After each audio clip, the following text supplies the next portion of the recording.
Nos anos 70, quando eu era pequena, minha mãe me levava para o supermercado e me deixava passear na seção de brinquedos, enquanto fazia compras.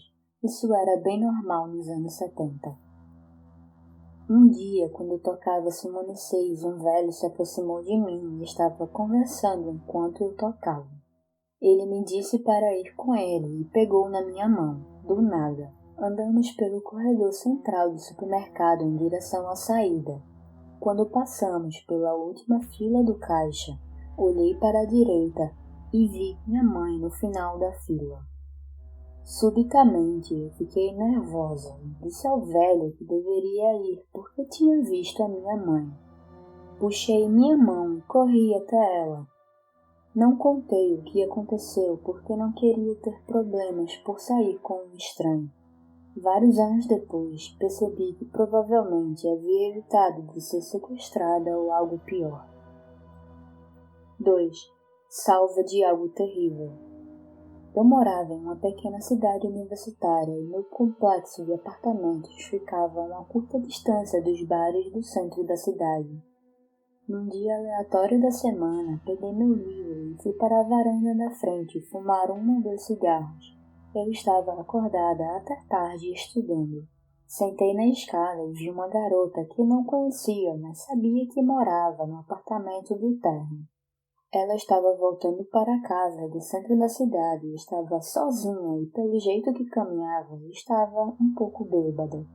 Ela entrou no apartamento e mal fechou a porta antes que um homem que apareceu do nada bateu na porta dela. Ela abriu e eu notei que ele estava se apresentando, o que era estranho porque era mais de 2:30 da madrugada. Quem chega ao apartamento de uma garota estranha durante a madrugada? Eu decidi então que deveria prestar atenção na situação. Eles acabaram conversando por mais de 10 minutos. Acho que a garota demorou um pouco para reconhecer o quão estranha era aquela situação, ou apenas não sabia como terminar a conversa. Ele fazia coisas estranhas, como esticar a mão, acariciar o cabelo dela. Ele fez isso pelo menos 3 vezes e cada vez mais lentamente ele se aproximava dela e da porta.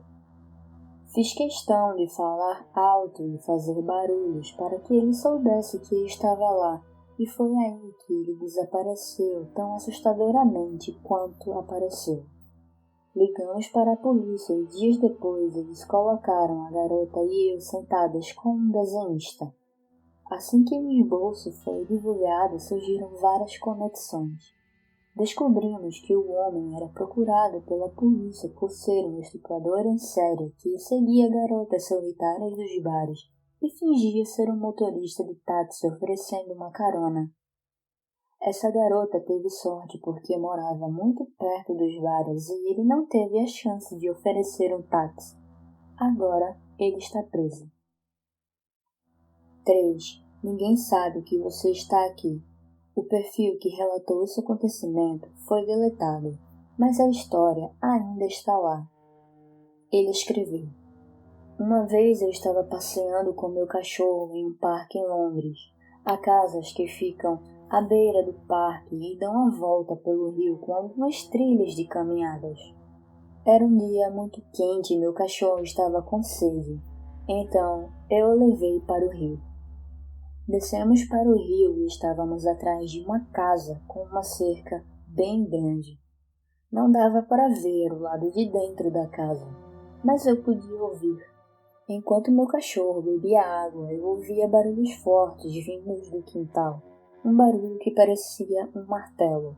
Pensei que alguém estivesse construindo um galpão ou algo assim. De repente, o martelo simplesmente para e um homem diz: Cale a boca, ninguém sabe que você está aqui. E as batidas começam novamente. Eu congelei de medo e depois corri de volta para o parque. Agora eu estava diretamente ao lado da casa assustadora.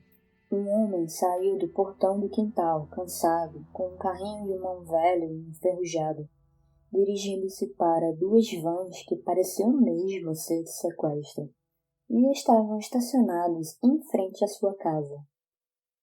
Ele notou que eu estava olhando para ele enquanto eu passava com o meu cachorro. Ele pousou o carrinho de mão e apenas me encarou até que eu saísse do parque. Liguei para a polícia assim que cheguei em casa, e até hoje eu não faço ideia do que aconteceu. 4. Você pode vir aqui? Eu realmente não sei se essa história é assustadora ou não. Eu nunca senti que deveria contar.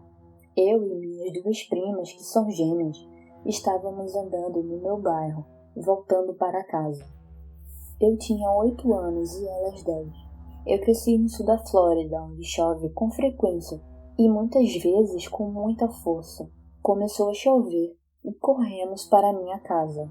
Quando chegamos em casa, a porta estava trancada e começamos a bater, mas ninguém abria a porta. Meus pais estavam dando uma festa, então o fato de ninguém abrir a porta foi bem estranho. Mas isso fica ainda mais estranho quando começamos a ouvir uma voz que parecia estar falando conosco, mas nós não víamos ninguém lá. Não sei se mais alguém aqui sentiu isso quando criança, mas todas nós ficamos inexplicavelmente assustadas. Até o ponto em que as gêmeas começaram a chorar. Não sei se foi apenas intuição infantil, só sei que foi bem estranho e inesquecível para as três. Enquanto a chuva continuava a cair, bati na porta novamente e gritei por meus pais. Como eu, todas ouvimos uma voz de uma criança bem pequena falando: "Você pode vir aqui?" Nós três procuramos quem tinha falado aquilo e não vimos ninguém. Isso piorou bastante as coisas.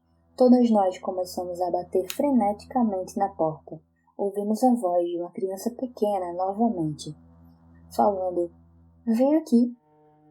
Não vimos ninguém novamente, apesar da voz estar bem perto de nós. Então, nesse ponto, eu me juntei às gêmeas e comecei a chorar também. Ouvimos a voz pela terceira vez dizendo: "Não tenha medo." Eu não pude ficar na porta por mais um segundo. Corri para o lado da minha casa e subi pela cerca para encontrar toda a minha família sentada no nosso quintal, aproveitando a festa dos meus pais.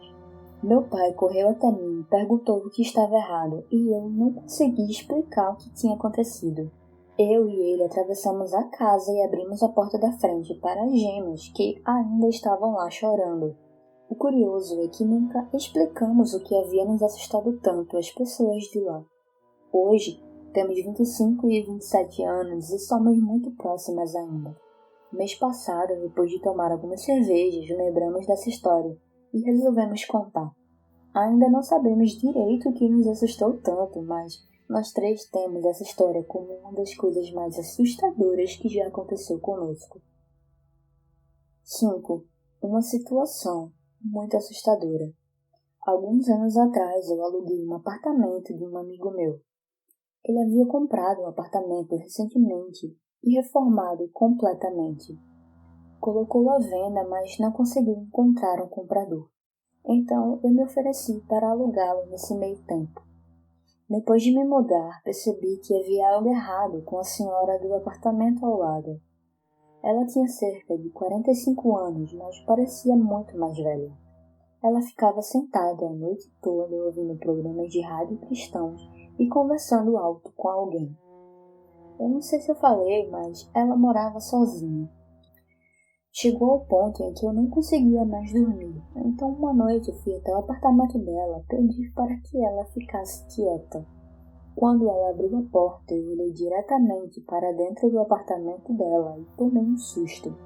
Todas as prateleiras tinham cruzes pintadas em cores diferentes. As janelas eram pintadas de preto, deixando tudo escuro. As paredes estavam muito rabiscadas e tinham palavras como Jesus e anjos. Tudo estava muito úmido e manchado de amarelo. No chão tinha um tapete que parecia ter uns 50 anos. Ainda olhando para o chão, eu via muito cocô de cachorro e baratas por toda parte. Acontece que ela não tinha nenhum cachorro. Quando eu me dei conta do que estava fazendo ali, pedi-lhe que por favor mantivesse silêncio.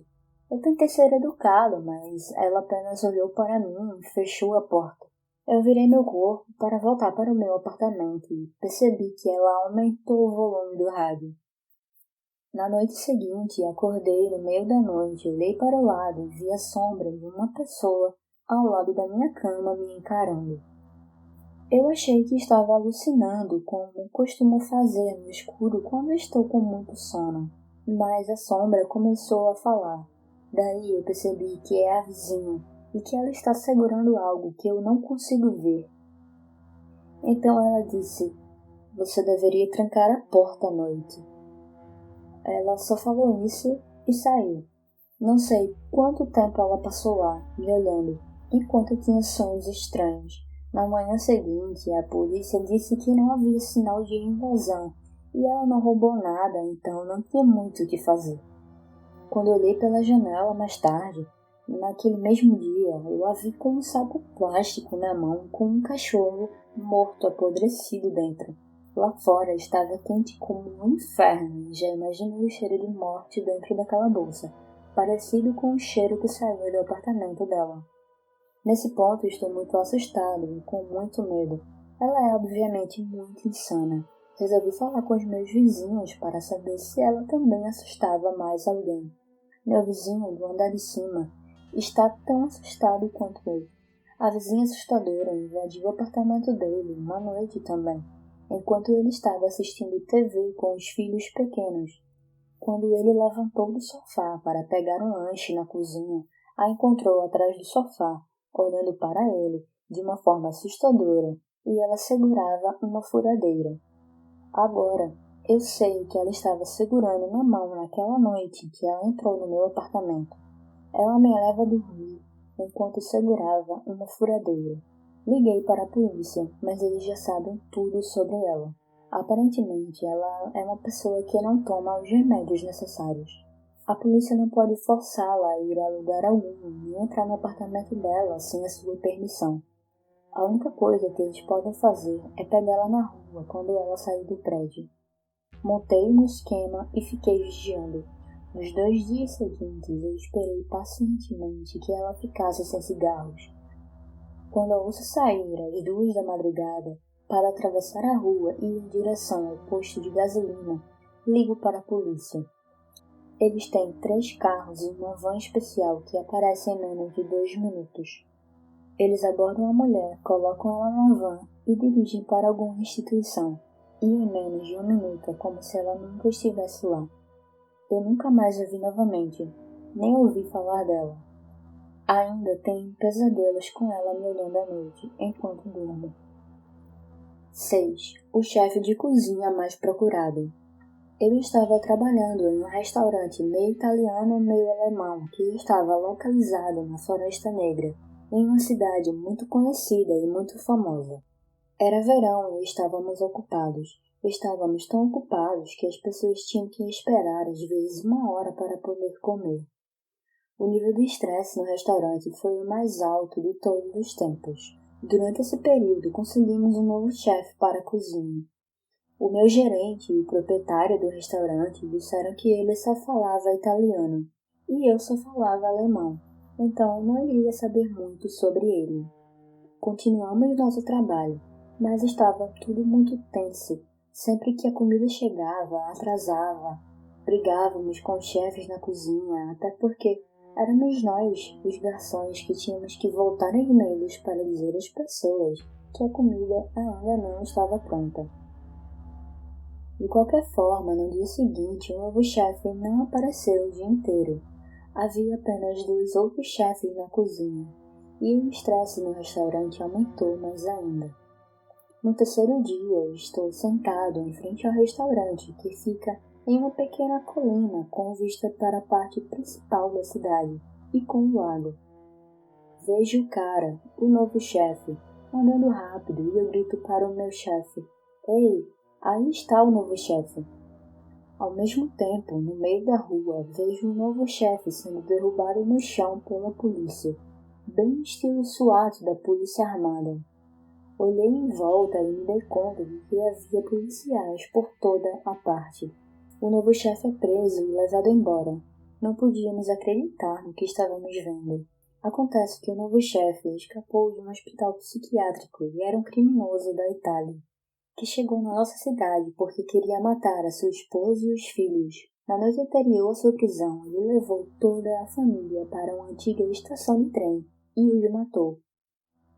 Era o mesmo cara que eu xinguei um dia antes, quando ele trabalhava na cozinha e eu tive que trazer de volta o macarrão que ele cozinhava frio.